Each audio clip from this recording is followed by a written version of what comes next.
just about hollowing.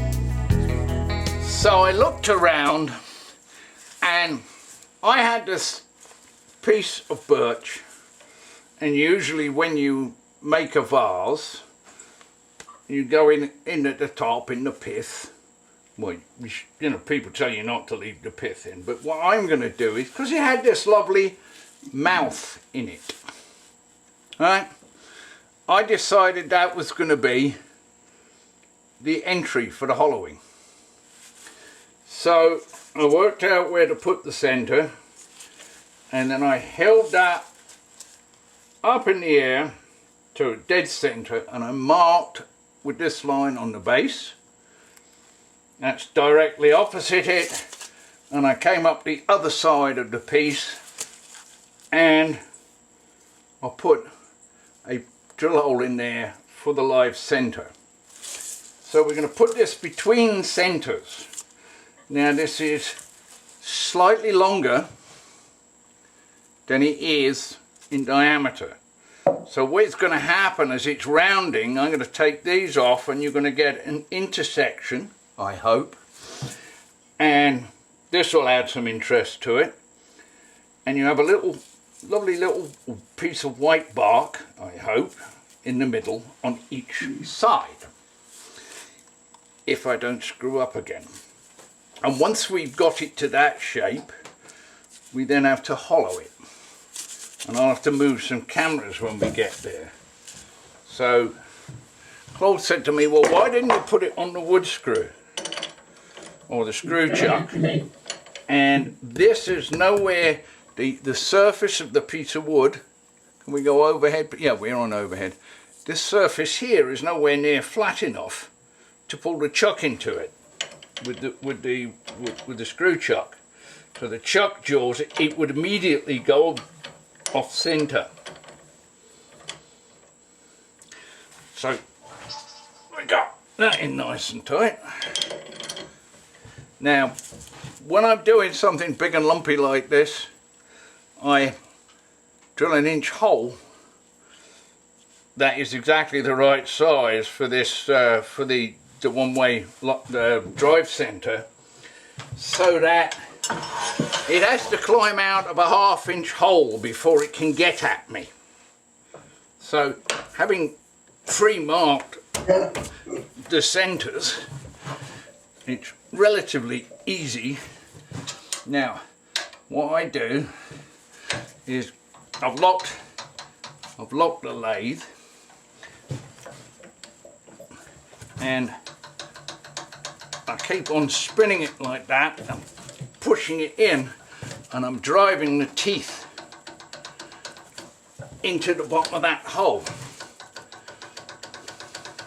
so I get much more of a bite there. And that's nicely done, and it spins without hitting anything. So there we go. Everything's nicely locked up, and I'll use big burr for here. This is a 3/8 or 3/4 inch bowl gouge. Mine's bigger than yours. 600, 700, 800. Just getting a little vibration now. Run for cover, Claude. Yep.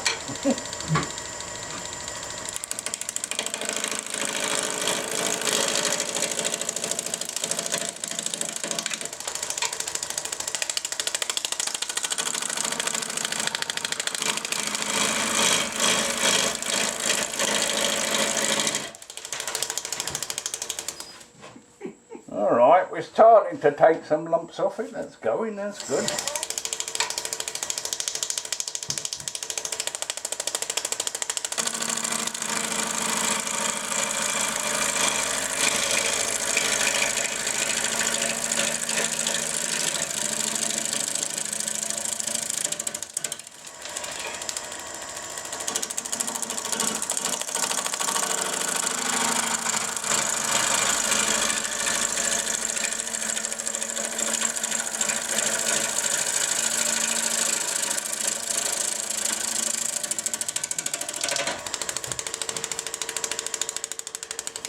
getting too far away. Woohoo!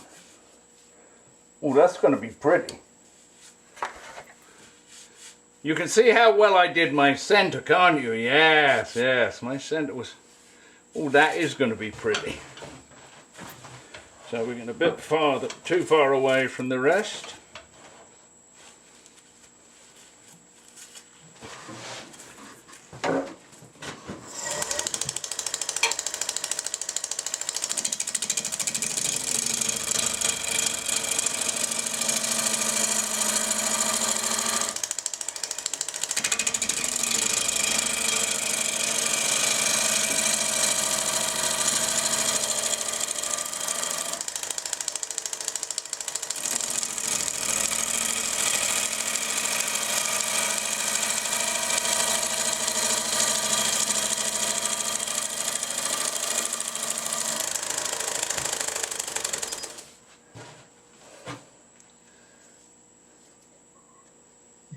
Wow. Alright, so now I've got sort of the maximum dimension. You know, I've now started cutting this round. Wow, look at the coloration. So now we have to start profiling it the other way, because I rather like the fact that this intersects so nicely with this little fault in the wood, so I don't want to take that off.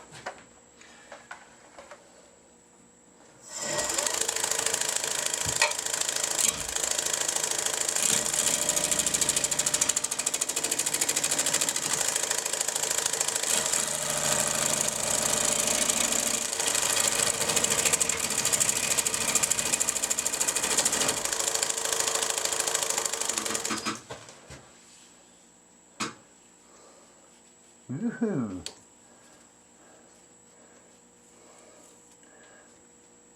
We're going to have to cut in a little bit more.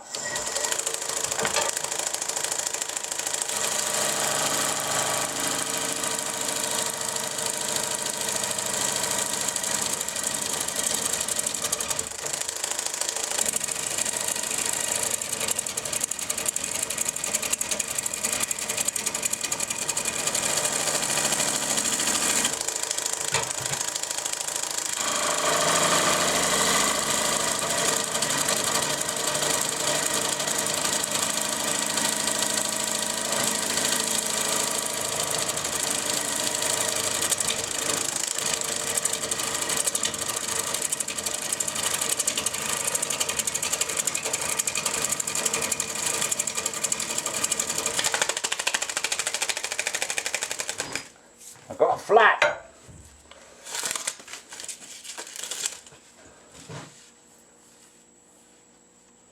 Wow.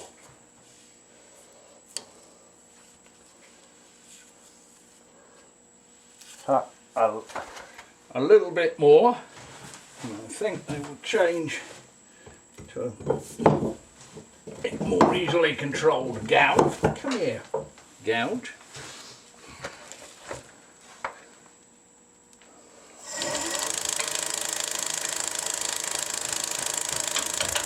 Now I'm going to do something really naughty.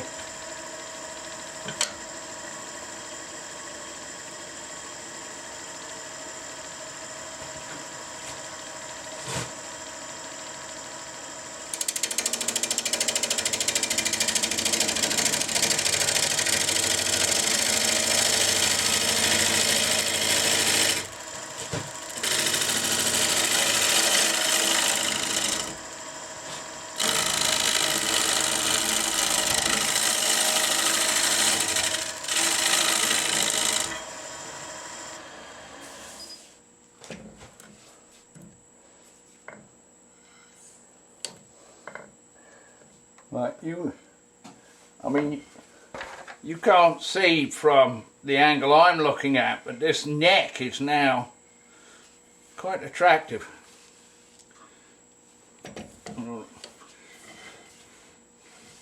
Just a tad too deep there, unfortunately, but alright, so now we have to shape the bottom and put a tenon on it.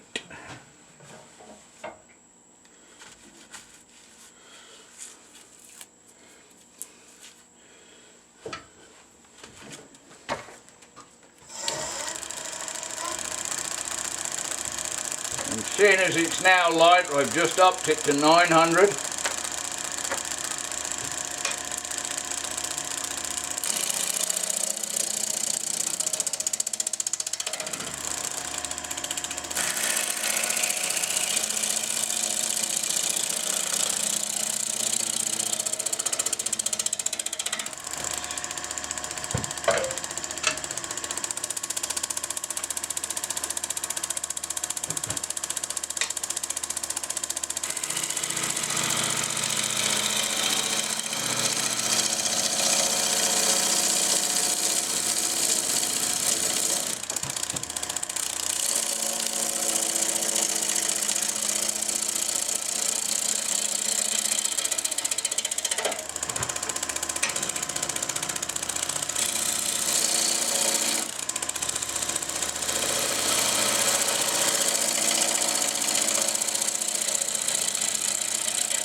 How fresh is that wood, Nigel?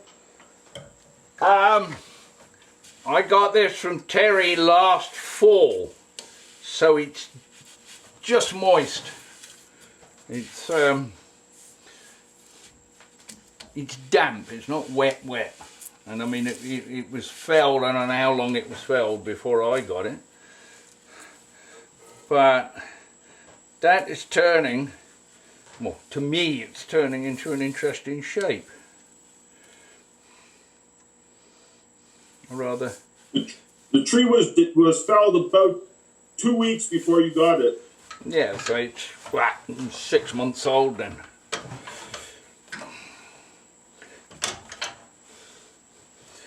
Some of it was dead though. I made a very nice spalted, I've got some of it left. It's got woodpecker marks in it and bug holes and spalting, and this was a live bit of tree.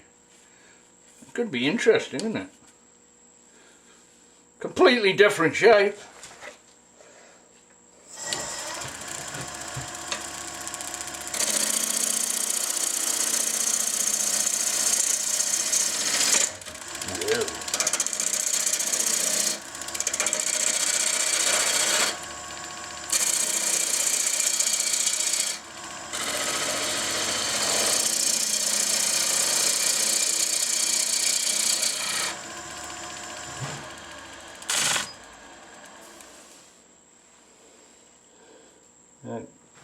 A little bit further.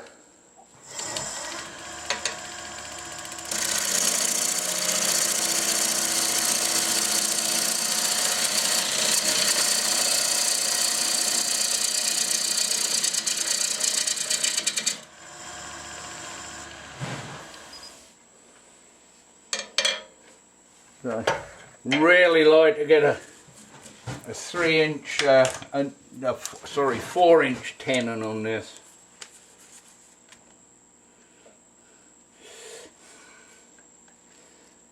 But I don't want to flatten it any more than that, because that will get this too close to the bottom. Yeah, well, we'll have to have a 3-inch tenon, won't we?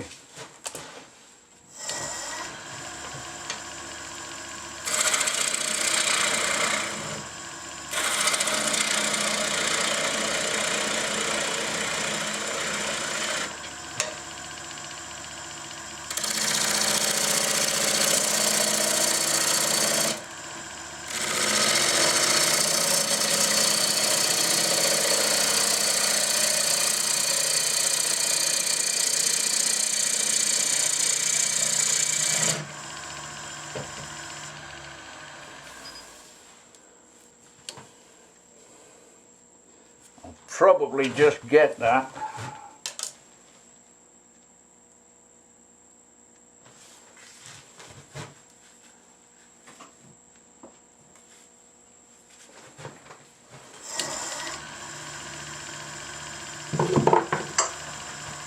Alright,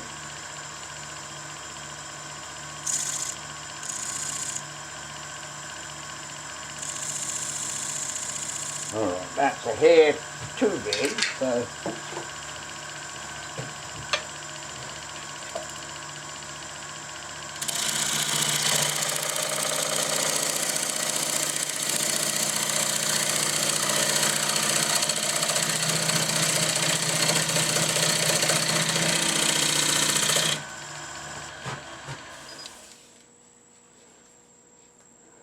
that should be solid enough.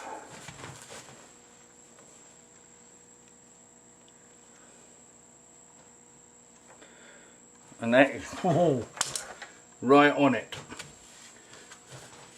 As you can see, well, maybe, I mean this is a spot of damp, so there is still some liquid left inside this piece of wood.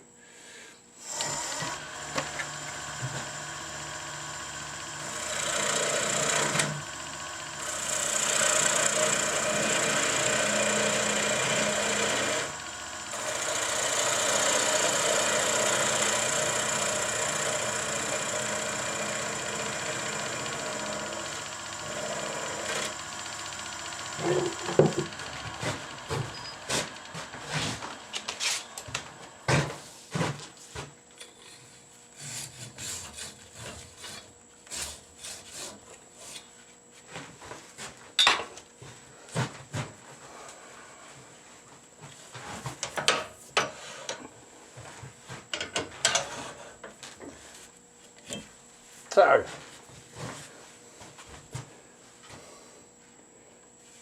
there's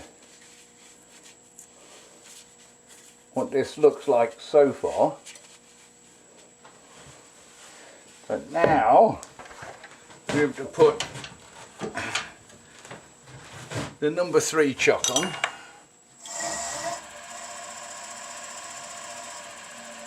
Now for a drill this size, I go 500 RPM.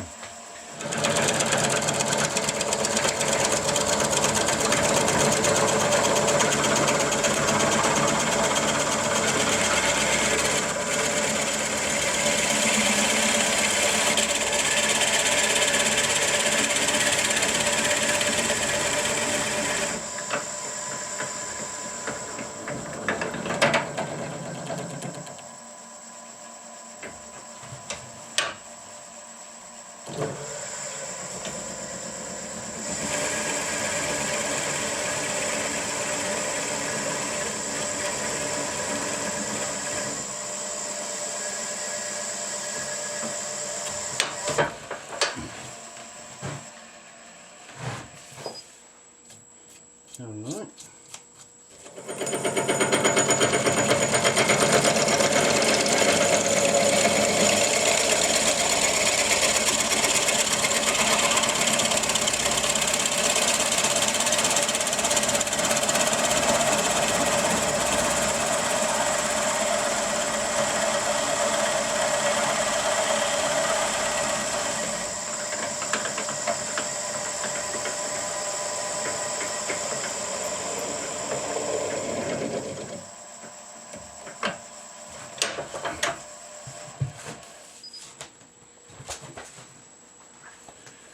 Alright, so we want to go in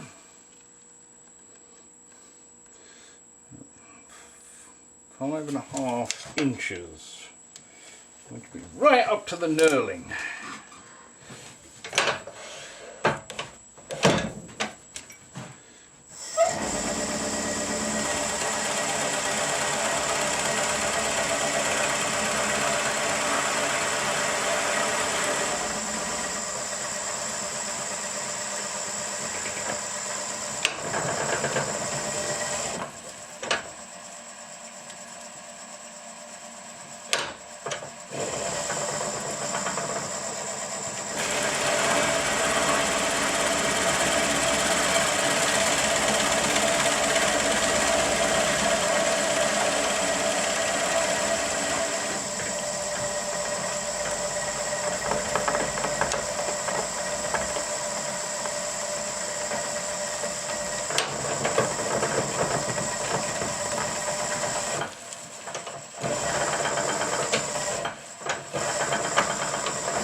I'm using the Sorby elbow brace hollowing system with, I can't remember whose cutting bits they are.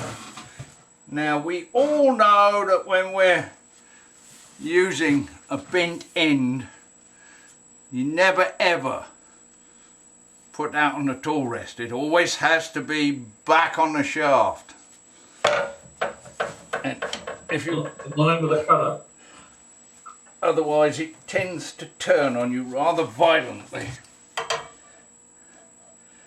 Okay, so we're a little bit low there. That was interesting. Didn't even expect that. Alright. Now, let's see if I can get some nice light on that. Does that help? Yeah. Okay. So this should be interesting. It should. Right, so that's 750.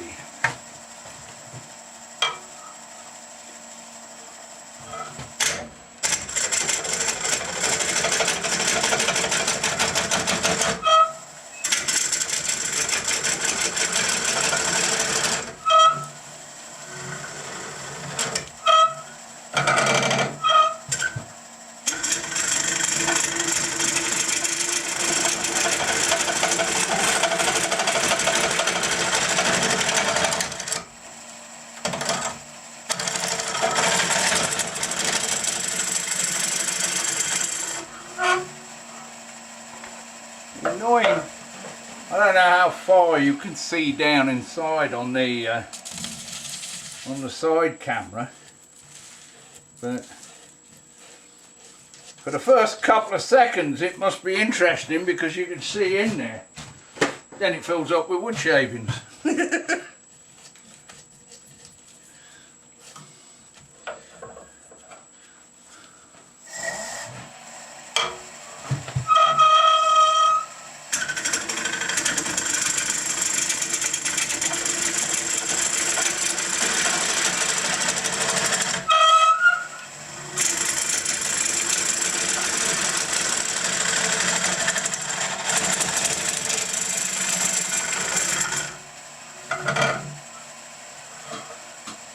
Most annoying.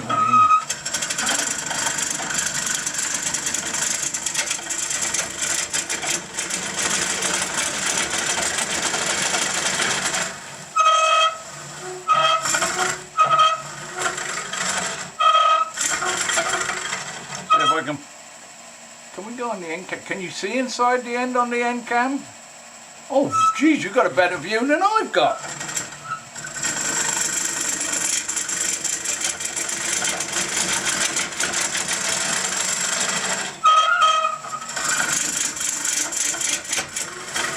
I think my tool rest needs oiling.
If you you've got a vacuum cleaner and you want to make it a smaller pipe, you just get the top of a Coca-Cola bottle and put a piece of copper pipe in, tape it all together, and you've now got a 3/4 inch hose to go in small holes.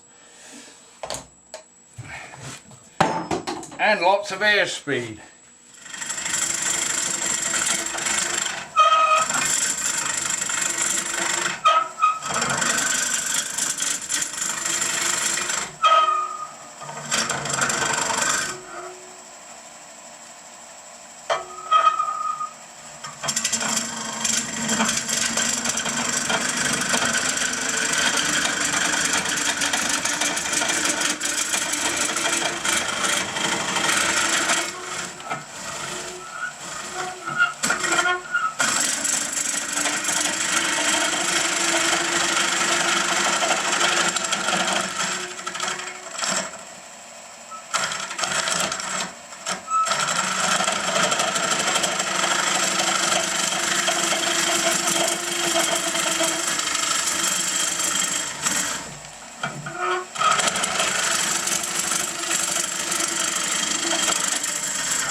As soon as the tool starts bouncing around inside, you know you've got too many shavings.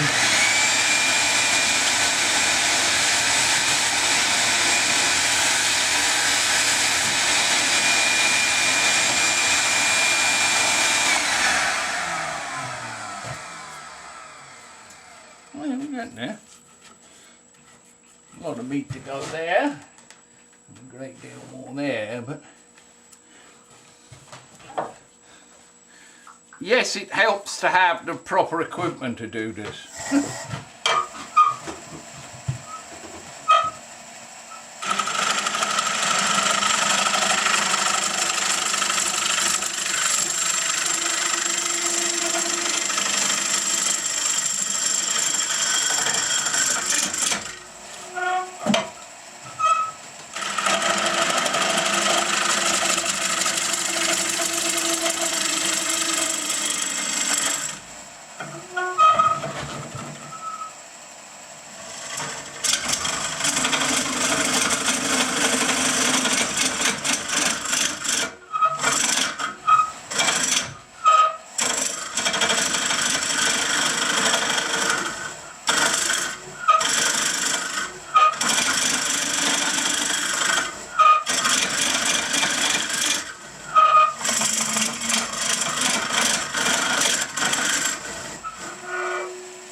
We moved a bit on the chuck again.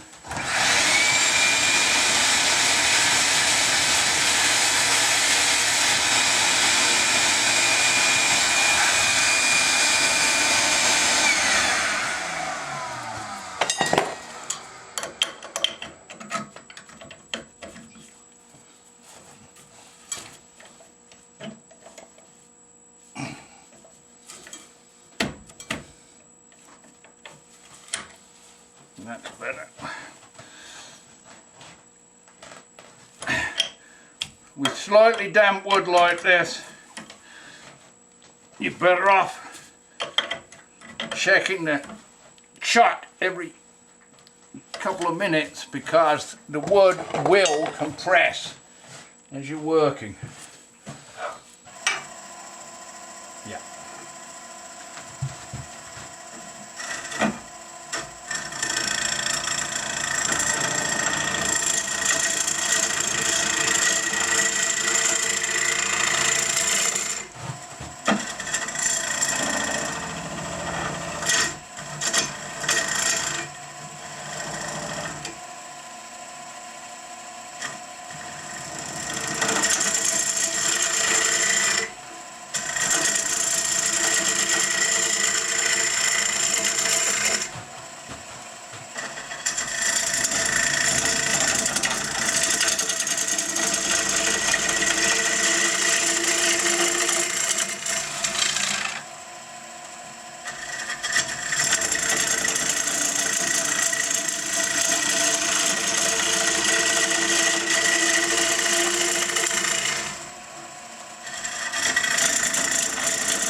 So I'm still pretty thick down at the bottom, so there's plenty of meat there.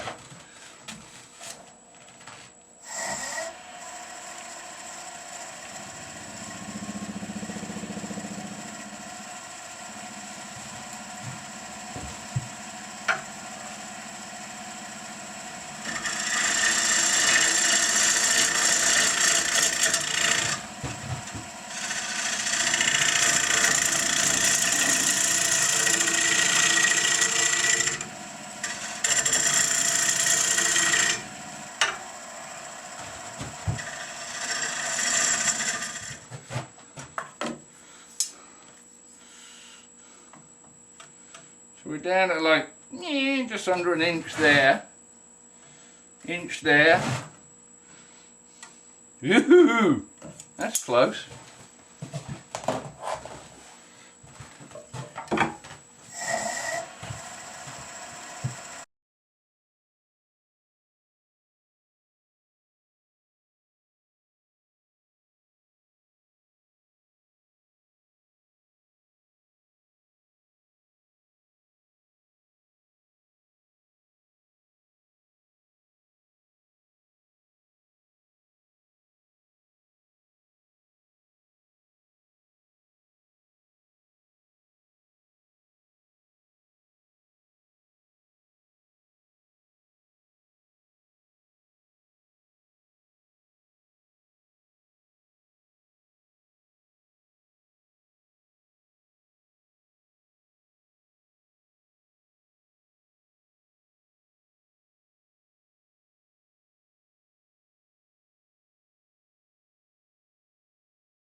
I can see this doing some awesome moving when it dries out.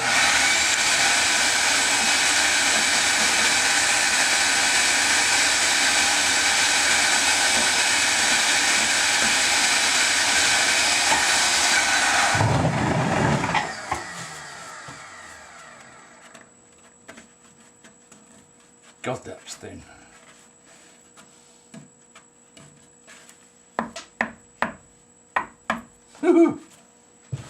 It's thin, but it's bumpy, and it can't be bumpy.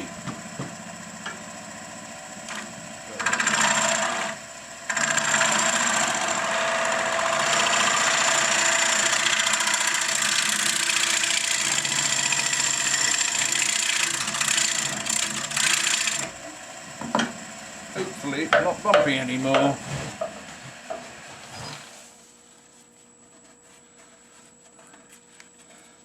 That's good enough.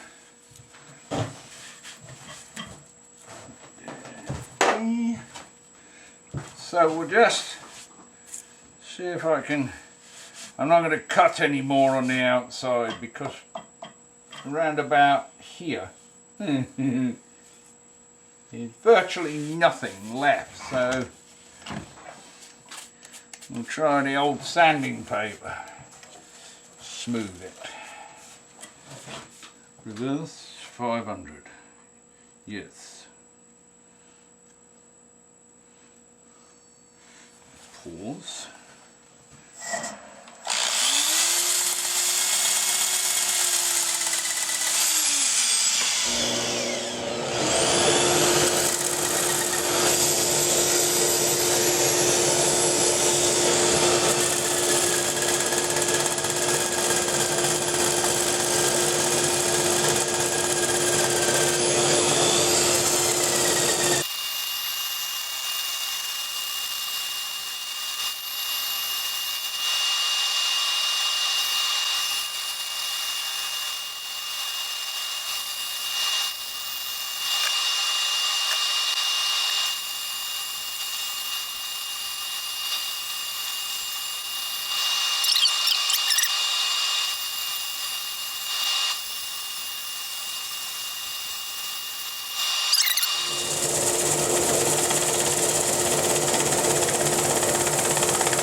to do something, well, I'm going to have to do something about that hole.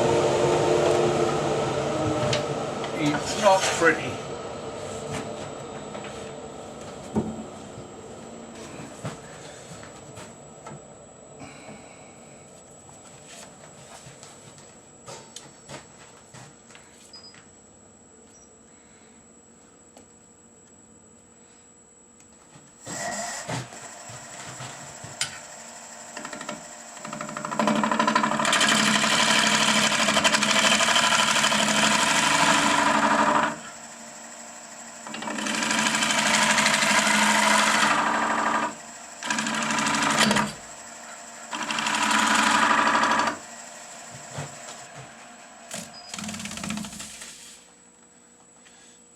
Yeah. Still not pretty, but it's better. So, I mean,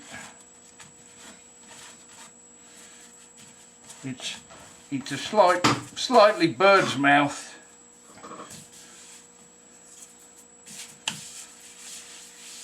And that's just down to 180 so far. So, you know, some more sanding and this will start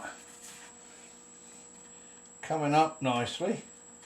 I'm going to stick some of this bark back on. That'll work. Very easy tool to make. You just buy yourself a nice little screw-on end. Put an angle on a bar. There you got it.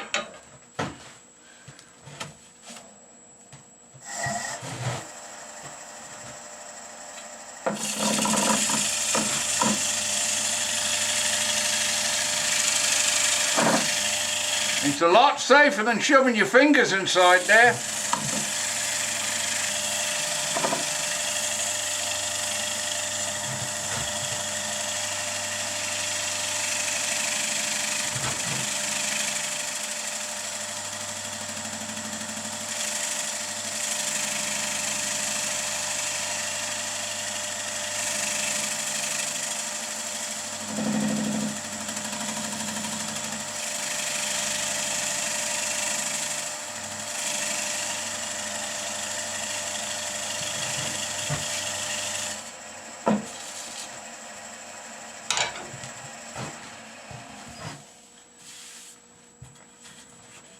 Wow.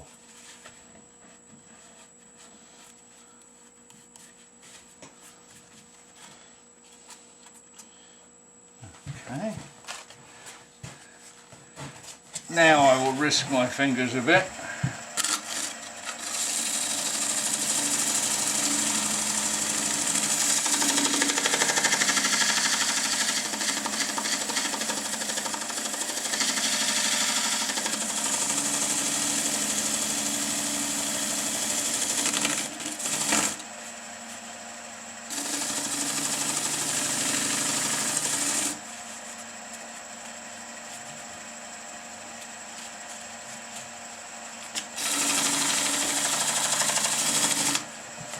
There you go.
So,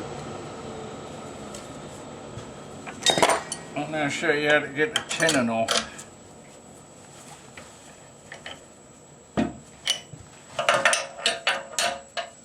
So, There it is now. And that wrap around. Twit. The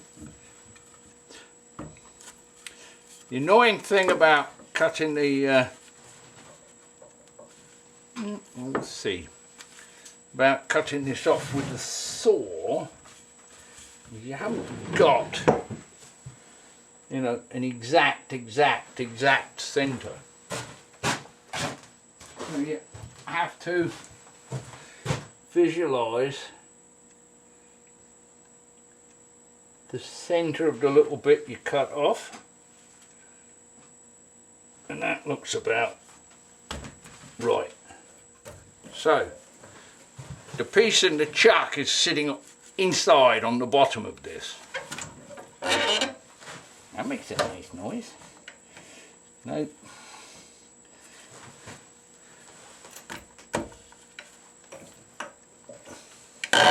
Ooh, doesn't like that, does it?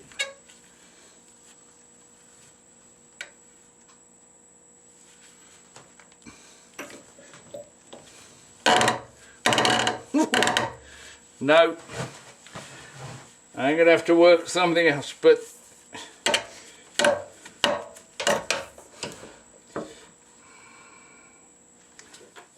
oh. Well, let's do it.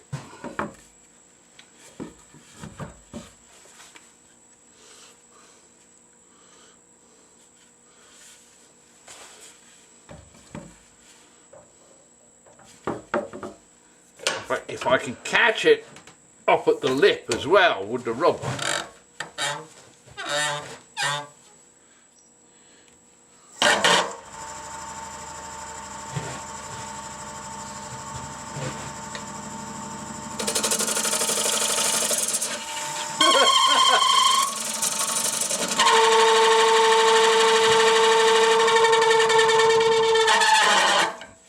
Stop it.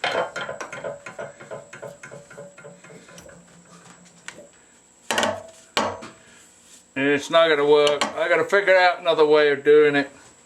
I don't think I've got another pre-made chuck that will do that. I'll have to make one tomorrow. But you got the idea anyhow, how to, because you cannot really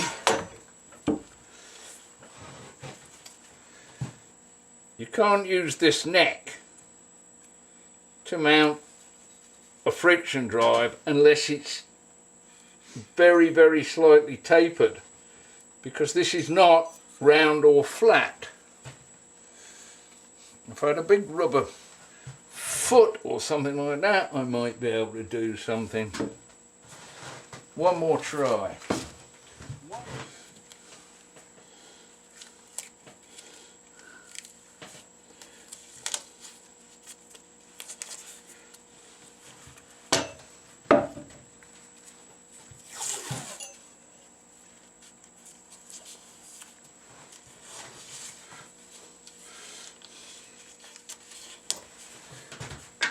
Let's just try one more time.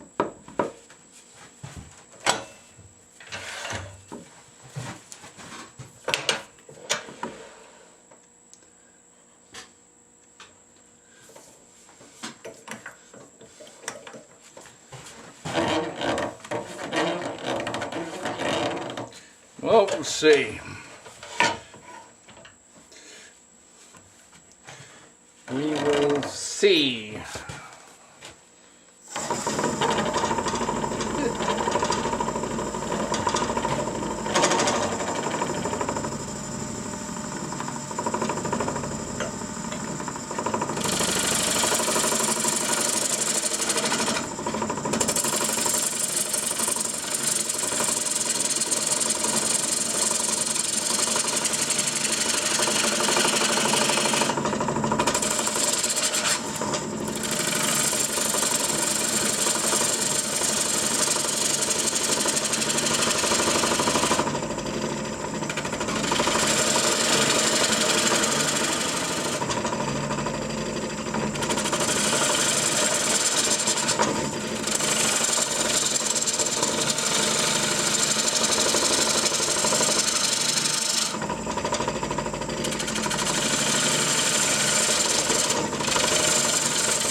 So, all that needs is a little more sanding, which I'll do tomorrow.